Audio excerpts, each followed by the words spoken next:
G20 का एक virtual session और रखें। उस सेशन में हम इस समिट के दौरान तय विषयों की समीक्षा कर सकते हैं। इन सब की डिटेल्स हमारी टीम आप सभी के साथ शेयर करेगी। मैं उम्मीद करता हूं कि आप सब इससे जुड़ेंगे।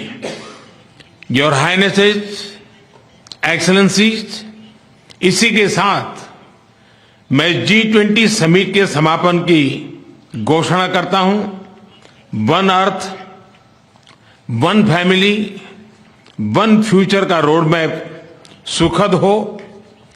स्वस्ति अस्तु विश्वस्य, यानी संपूर्ण विश्व में आशा और शांति का संचार हो।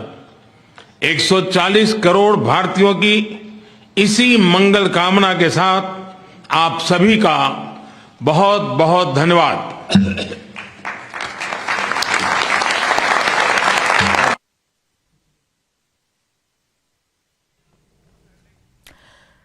तो G20 समिट का औपचारिक तौर पर आज अंत हो गया है, यानी आज खत्म हो गई है। जो भारत में मेजबानी हो रही थी उसका औपचारिक ऐलान प्रधानमंत्री नरेंद्र मोदी ने कर दिया है। तीसरे सेशन में हालांकि प्रधानमंत्री नरेंद्र मोदी ने जो बयान दिया उससे एक बार फिर से भारत के विजन को क्लियर प्रधानमंत्री नरेंद्र मोदी ने कर दिया। और जो आखिरी बयान पीएम की तरफ से दिया जा रहा था उसमें भी प्रधानमंत्री नरेंद्र मोदी ने एक बार फिर से one earth, one family, one future की बात दोहराई है।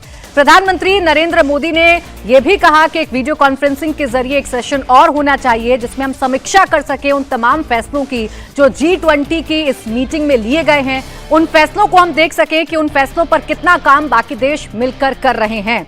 तो एक बेंचमार्क भारत ने सेट किया। G20 का सफल आयोजन किया, भव्य आयोजन किया, एक ऐसा आयोजन जिसकी चर्चा दुनिया भर में हो रही है। बड़ी बड़ी महाशक्तियां भारत की बात कर रही हैं, भारत के नए स्वरूप की बात कर रही हैं, प्रधानमंत्री नरेंद्र मोदी की लीडरशिप की भी बात कर रही हैं। देवेंद्र, इस पर एक कमेंट आपका। प्रधानमंत्री नरेंद्र मोदी ने समापन कर दिया है G20 समिट का और इस समापन में भी विजन को भी क्लियर कर दिया है। कितने सीरियस हैं हम बाकी इश्यूज को लेकर, इसके लिए वीडियो कॉन्फ्रेंसिंग के एक सेशन का भी जिक्र पीएम कर रहे हैं। बिल्कुल प्राची, और ये बताता है कि प्रधानमंत्री नरेंद्र मोदी का काम करने का जो अप्रोच है वो एक डूअर के तौर पे जाने जाते हैं। और ऐसा नहीं है कि वो अगले समिट तक फिर इंतजार करेंगे कि अगले समिट में हम इसका रिव्यू करें कि इस समिट में क्या हुआ, बल्कि नवंबर में ही एक वर्चुअल सेशन रख रहे हैं ताकि आप सबको पता चले कि जो इस महीने में हमने तय किया था उस पर प्रगति किस प्रकार की हो रही है। और 6-7 बिंदु बहुत है। जैसे उसमें बहुत खास चीज़ आप देखें कि G20 स्टार्टअप का गठन किया जाना अपने आप में बहुत खास है।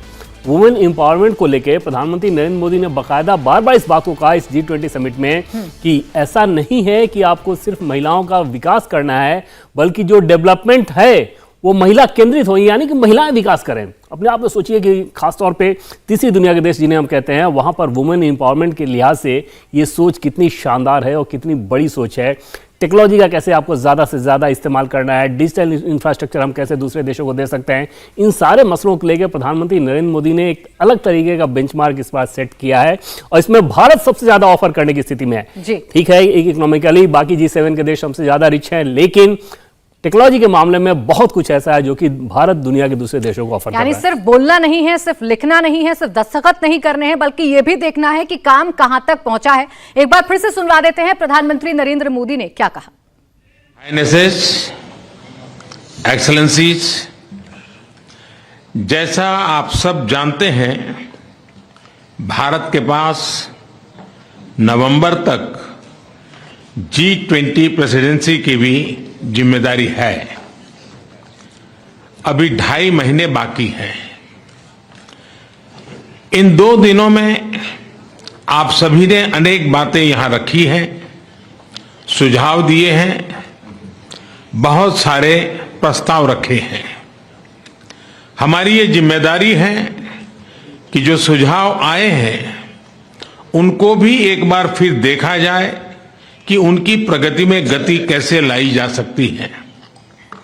मेरा प्रस्ताव है कि हम नवंबर के अंत में G20 का एक वर्चुअल सेशन और रखें। उस सेशन में हम इस समिट के दौरान तय विषयों की समीक्षा कर सकते हैं। इन सब की डिटेल्स हमारी टीम आप सभी के साथ शेयर करेगी। मैं उम्मीद करता हूं कि आप सब इससे जुड़ेंगे। योर हाइनेसेस, एक्सेलेंसीज, इसी के साथ मैं G20 समिट के समापन की घोषणा करता हूं। One earth, one family, one future का रोड मैप सुखद हो। स्वस्ति अस्तु विश्वस्य, यानी संपूर्ण विश्व में आशा और शांति का संचार हो। 140 करोड़ भारतीयों की इसी मंगल कामना के साथ आप सभी का बहुत बहुत धन्यवाद।